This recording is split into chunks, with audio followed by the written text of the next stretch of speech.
Baik teman-teman, pada kesempatan ini saya akan menjelaskan tentang keseimbangan perekonomian dua sektor terbuka.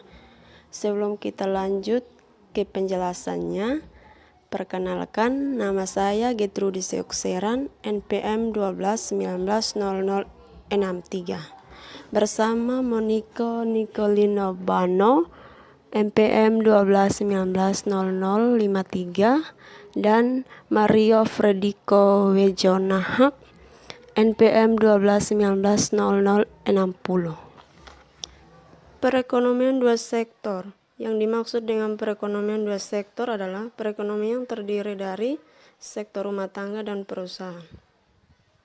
Aliran-aliran pendapatan adalah sebagai berikut. Yang pertama, sektor perusahaan menggunakan faktor-faktor produksi yang dimiliki rumah tangga berupa gaji, upah, sewa, bunga, dan utang. Yang kedua, sebagian besar pendapatan yang diterima rumah tangga akan digunakan untuk konsumsi, yaitu membeli barang-barang dan jasa-jasa yang dihasilkan oleh sektor perusahaan. Ketiga, sisa pendapatan rumah tangga yang tidak digunakan untuk konsumsi akan ditabung dalam institusi-institusi keuangan.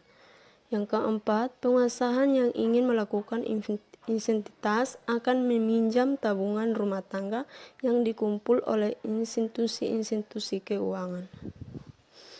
Hubungan antar konsumsi dan pendapatan. A. Pada pendapatan yang rendah rumah tangga mengorek tabungan. B. Kenaikan pendapatan menaikkan pengeluaran konsumsi. Biasanya bertambah pendapatan adalah lebih tinggi daripada pertambahan konsumsi. C. Pada pendapatan yang ingin di rumah tangga menabung. Disebabkan pendapatan selalu lebih besar dari pertambahan konsumsi, maka pada akhirnya rumah tangga tidak mengorek tabungan. Fungsi konsumsi dan fungsi tabungan. Ada dua kurva yang sangat penting penerannya dalam penentuan keseimbangan pendapatan nasional, yaitu fungsi konsumsi dan fungsi tabungan. Pengertian fungsi konsumsi dan tabungan.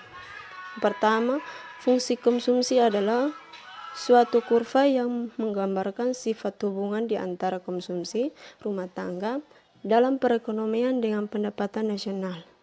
Pendapatan disponible perekonomian tersebut. Yang kedua, fungsi tabungan adalah suatu kurva yang menggambarkan sifat hubungan di antara tingkat tabungan rumah tangga dalam perekonomian dengan pendapatan nasional, pendapatan disponible perekonomian tersebut. Penentuan-penentuan lain konsumsi dan tabungan. A. Kekayaan yang telah terkumpul. B. Suku bunga. C. Sikap berhemat. D. Keadaan perekonomian. E. Distribusi pendapatan. F. Tersedia tidaknya ada pensiun yang mencukupi. Penentuan-penentuan tingkat investasi. A. Tingkat keuangan yang diramaikan akan diperoleh. B. Suku bunga. C.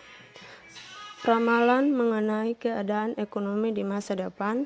D. Kemajuan teknologi. E. Tingkat pendapatan nasional dan perubahan-perubahannya. F. Keuangannya yang diperoleh perusahaan-perusahaan. Penentuan tingkat kegiatan ekonomi. Setelah menunjukkan ciri-ciri dan konsumsi rumah tangga dan investasi perusahaan, sekarang telah dapat dijelaskan yang pertama mengenai arti dari konsep tingkat kegiatan ekonomi negara atau keseimbangan perekonomian negara. Yang kedua, mengenai proses penentuan tingkat kegiatan ekonomi dan pendapatan nasional dalam suatu perekonomian yang terdiri dari dua sektor. Untuk menunjukkan proses penentuan tingkat keseimbangan dan perekonomian negara digunakan tiga cara, yaitu pertama, dengan menggunakan contoh angka yang dibandingkan pendapatan nasional dan mengeluarkan agregat. Yang kedua, dengan menggunakan grafik yang menunjukkan Pertama, kesamaan pengeluaran agregat dengan penawaran agregat, dan yang kedua, kesamaan di antara investasi dan tabungan. Ketiga, dengan menggunakan cara penentuan secara aljabar. Terima kasih.